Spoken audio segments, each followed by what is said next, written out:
But we want to believe that hospitals, we want to believe that big pharma, we want to believe that surgeons would never do that because those are our body parts.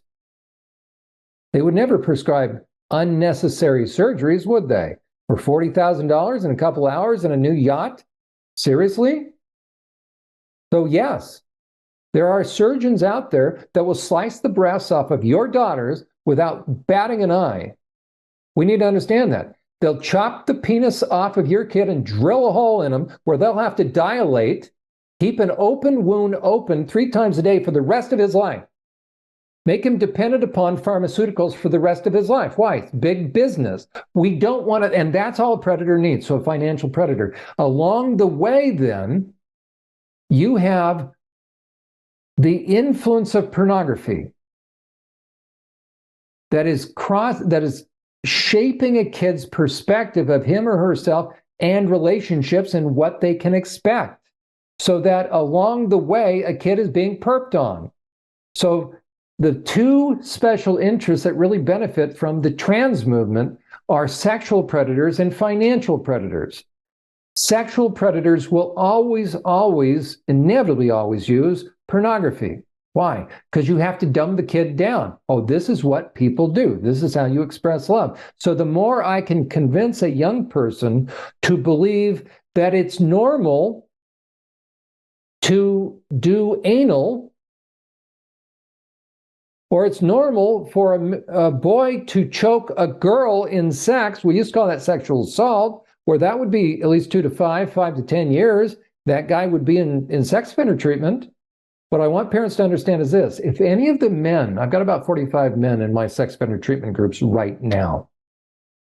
If any of the men were found in possession of the books that are used in schools, that are in school libraries, elementary school libraries right now, within the SOGI sex ed curriculum or recommended reading list, if any of the men on my sex offender treatment list, my groups, were found in possession of any of those books, they'd be violated out of sex offender treatment and sent back to prison.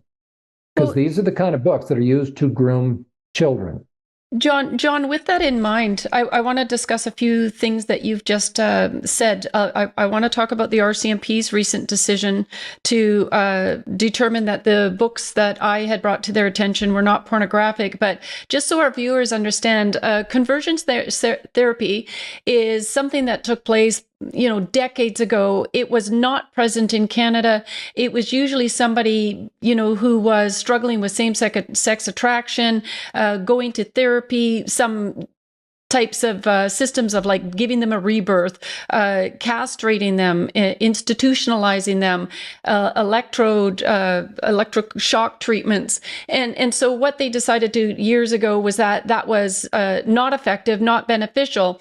And so when the government started to get on this bandwagon about banning conversion therapy, it was all part of this implemental plan in order to come after our children and to try to normalize pedophilia and all of this sexual deviancy. And so Justin Trudeau, one of the first things he did when he came into office was to determine that anal sex change legislation from the age of 18 to 16. They started, trying to advance Bill C-16 to allow biological men into women's and children's private spaces by amending the Human Rights Code to include gender identity and gender expression. They changed those provincial codes and amended the Human Rights Codes at the provincial levels to include this. And the UN also removed transgenderism from their list of mental health issues. So it's been very incremental. And so the ban on conversion therapy means that now that they've radicalized, now that they've indoctrinated your children in the public school system and manipulated them, when they come home at 10, 9, 10, 11, 12, whatever years old, and say, Mommy, I'm no longer a girl, I'm a boy, if you don't support them and take them to a gender dysphoria clinic, if the counselors don't recommend gender dysphoria clinics, then a parent in Canada can go to prison for up to 5 years. I believe a counselor, it's 3 years. So this is very serious business. But when we go back to Section 52(1) of the Constitution, which says it's the supreme law of Canada, it clearly says that anything that's in violation with the Constitution, the Charter of Rights, which means our biblical principles, it's of no force or effect.